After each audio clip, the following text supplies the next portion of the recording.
Tonight on Denver 7 News at 6. Fully involved. A young woman is arrested as a result of the DIOL family murders investigation. Governor Polis expands access to the vaccine. A Colorado man sues a day trading app for market manipulation. I'd say more power to him. It's definitely something that needs to be investigated. Former students tried to prevent their high school from firing teachers. These staff members stood up and fought for us when nobody else would. And I wanted to do the same for them. And we go 360 on approval voting, a system made for second choices. The payoff is less frustration and less anger of being railroaded into the lesser of two evils. Good evening, and thanks for watching Denver 7. I'm Ann Trujillo. And I'm Shannon Ogden.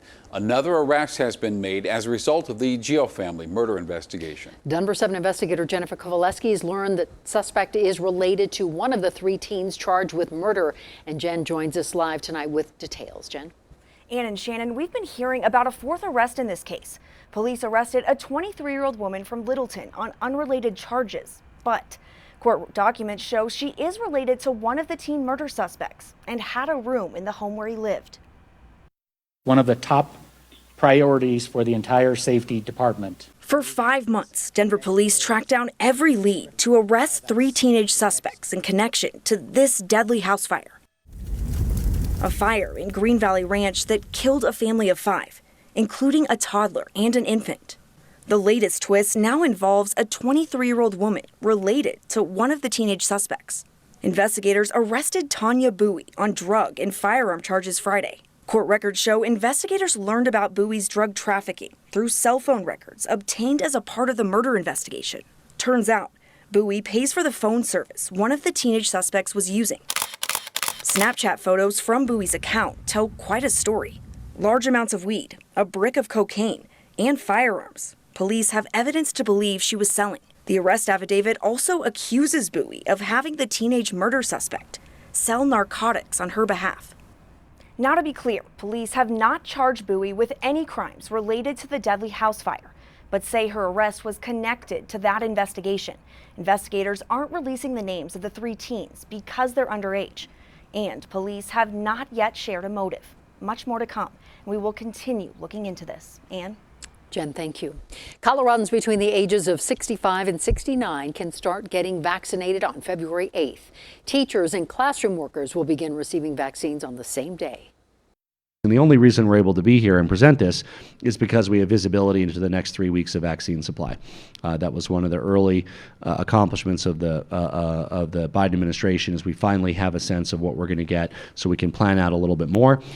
And we know there will be a rush to sign up and get information, but for now, please reserve the state's vaccine hotline for those 70 and up. So hold on, because they are still considered top priority. Johnson & Johnson is expected to request emergency use authorization for its vaccine next week.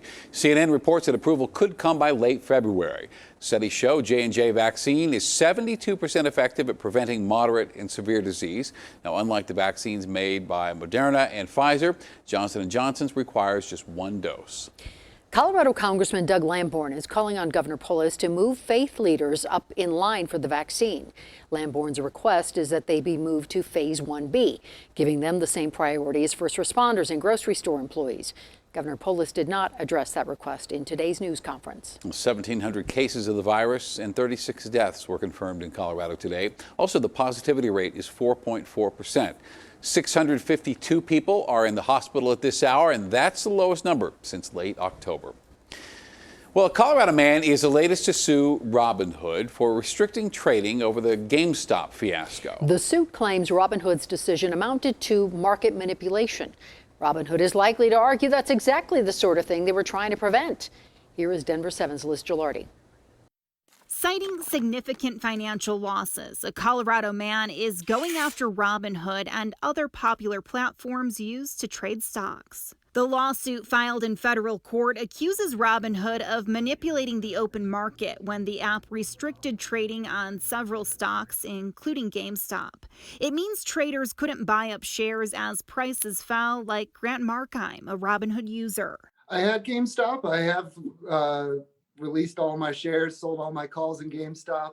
Unfortunately, I did end up losing about $1,900 on the freeze yesterday. Grant found out about Robinhood on Twitter, and he's been using it for about 6 months. He has a full-time job, but sees investing as a way to create a better future for himself and his family. I mean, I'm just a normal, average person, just like everyone else that was probably affected by this. So what does he think about the lawsuit? I'd say more power to him. It's definitely something that needs to be investigated. We in no way. But Robinhood's CEO defended the company's decisions during an interview with CNN, saying it was about protecting consumers. And to prudently manage the risk and the deposit requirements, we had to restrict buying in these 13 stocks. An associate professor of finance at the University of Denver says this is not exactly unprecedented. When there's excessive volatility in particular assets, brokerage firms often place restrictions on trading. So I really don't buy this argument that it's Wall Street going after the little guys. This happens very frequently, but it's just now in the news. Colorado Representative Dave Williams disagrees. He sent a letter to the Attorney General. That's why we need an investigation. That's why we need our Attorney General to look into it. The fact is they stopped people from being able to engage freely in the marketplace in buying or selling. This lawsuit is just the beginning of that debate, and it has the potential to become a class action lawsuit. Liz Gilardi, Denver7. Attention Westminster Fire. After 34 years of dedicated service, Fire Captain Dave Sagal has answered his last call. He served with courage and valor, and the men and women of Westminster Fire are honored to have served with him. A procession and memorial service was held today for David Sagal, a captain with the Westminster Fire Department who died from work-related cancer. Captain Sagal served the people of Westminster for more than 30 years, and we do mean served. If your car wasn't running right, he helped you fix it. When foster homes needed repairs, he was there too. Helped countless people. Never took credit, and always passed the credit on to somebody else. And let's face it, there's not many of us that can do what Dave did the way Dave did it. Cancer sucks. Captain Sagal is survived by his wife, 2 sons, and more brothers and sisters in arms than we could count. We're so sorry. Colorado Secretary of State Jana Griswold recognized 4 people, as well as the League of Women Voters today, for their contributions to a fair and safe election in 2020. Sarah Rosine, who refused to let historic wildfires keep the people of Grand County from voting, was among them. We had election judges who evacuated their homes and continued to work in our office that was subject to pre-evacuation.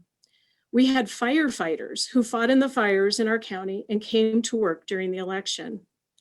We had election judges who lost their homes and continued to work. Another person honored today was Chris Krebs, the former cybersecurity head for the Department of Homeland Security. He was fired by President Trump after declaring the election to be safe. Alumni are furious with a decision to force all employees of Colorado Springs High School to reapply for their jobs. The district says Mitchell High has underperformed for several years and, well, something has to give. But Sierra CROOM, a former student, said that might be true, but this is not the way to do it.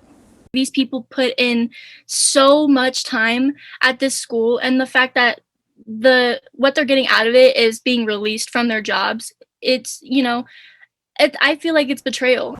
A Change.org petition created by CROOM already has 500 signatures.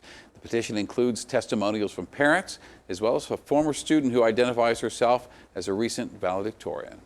Bullies and bad drivers, take notice, you are being watched. Denver7's Lance Hernandez tonight with the new technology on Jeffco's fleet of school buses. Work crews are drilling holes and stretching wires as they install new cameras on a third of the school bus fleet in Jefferson County.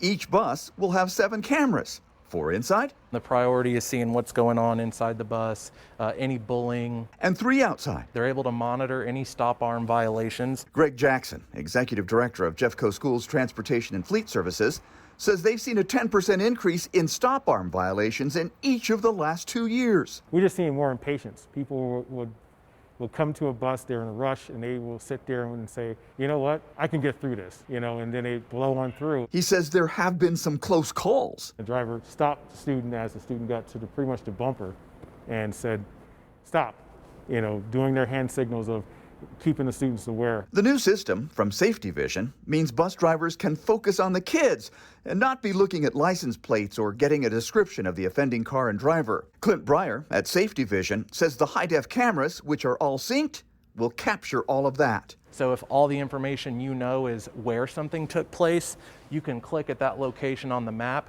and all 7 cameras will jump right to that particular part of the video. BRYER says cameras inside are just as important. It's common. Students may make up stories, children make up stories, and having the actual truth on video will help alleviate the driver, help them keep their job. And so having the truth is important. Jeffco is spending $1.4 million on the new system, a third of the buses being outfitted this year in the first phase. Lance Hernandez, Denver7. Coming up, a conversation on voting submitted for your approval. This is a minor change with lots of benefits. We had a warm one today, but in the 7-day, cold and snow. Get Denver7 news updates on your Alexa-enabled device. Add the Denver7 News skill in the Alexa app, then say, Alexa, what's my flash briefing?